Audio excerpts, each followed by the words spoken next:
Бажаю здоров'я, шановні українці. У цей час ще тривають відновлювальні роботи в тих регіонах. Good health to you, fellow Ukrainians. Currently, restoration works is still ongoing in those regions where Russian missiles hit on October 31st.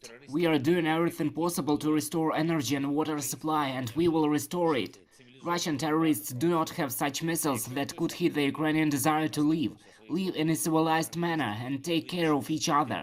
And if someone other there in the Kremlin listened to their crazy propagandists and decided that the darkness in Ukraine would help put pressure on Ukrainians, then let them not be surprised at their losses when they see how Ukrainians conduct negotiations in the dark. Our air forces and everyone involved in protecting the skies did a great job. Most of the objects that the terrorists identified as targets were saved. On the morning of October 31st, the terrorists used 55 cruise missiles for a massive strike, 45 of which were shot down. I thank all Air Forces commands for this result, South, North, East and West, as well as all units of defense forces involved in protecting our skies. Plus, 4 more Russian helicopters were shot down, 3 attack Ka-52 and 1 Mi-8. Of course, we will continue to strengthen our air defense, but already now, for every 10 hits, terrorists have to spend at least 4 times more missiles. Russia has an even worse result with regard to drones, including those supplied by its Iranian accomplices. And the world sees that. It sees that the former Second Army of the world is no longer even the 22nd in terms of its effectiveness. And we will do everything to make it into the second 100. And it will be so. I would like to especially mention the units and employees of the State Emergency Service of Ukraine, who both last week and on October 31st eliminated the consequences of terrorist attacks. They worked even despite the threat of repeated strikes and extinguished dozens of fires. A big gratitude to all energy workers, utility workers, local self-government, regional administrations, to each and everyone who restores normal life.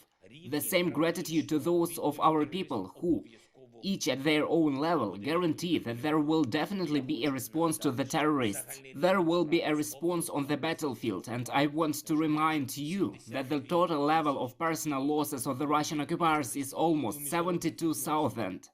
There will be a response to terrorists in international relations as well. Complete international isolation of the terrorist state is just a matter of time. There will be a response in the area of criminal responsibility. Everyone involved in Russian terror, everyone who organized, carried out and justified it, will be responsible for it before the international court. Every new Russian attack on our civilian targets only makes the international consensus on Russia's liability easier and closer. And the fragments of the Russian rocket that fell on the territory of Moldova only remind us how important it is to protect ourselves from this evil together, from Russianism, which recognizes neither state borders nor human values.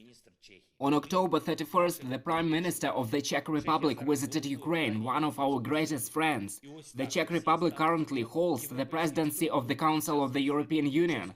And this is how Russia treats European structures. During the visit of the Czech representatives, 55 cruise missiles. However, no matter what they mind in Moscow, Ukraine takes care of itself and does its own thing. On October 31st, we signed a special declaration with the Prime Minister regarding the Euro-Atlantic integration of our country. The Czech Republic has confirmed that it will support Ukraine's membership in NATO. The declaration also contains specific directions of our cooperation for the implementation of NATO standards in Ukraine. We are starting the work on signing such declarations with all members of the alliance. I had a call with German Chancellor Scholz. I thanked him for the provided IRIS-T air defense system and informed about the results achieved by the German system.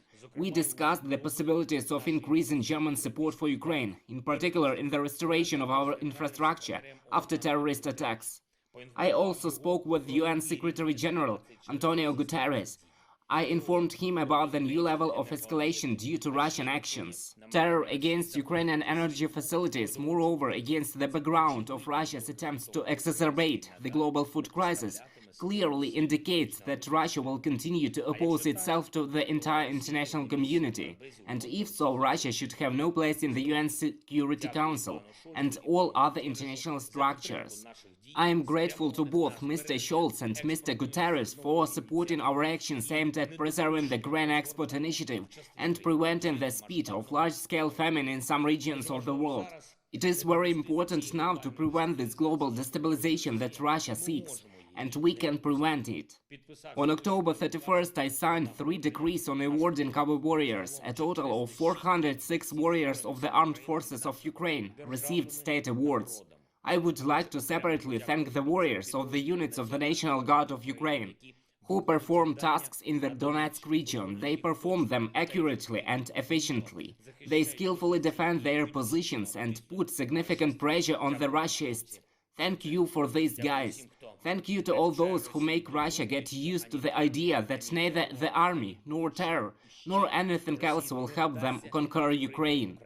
Glory to all our heroes, glory to our fantastic people, glory to Ukraine.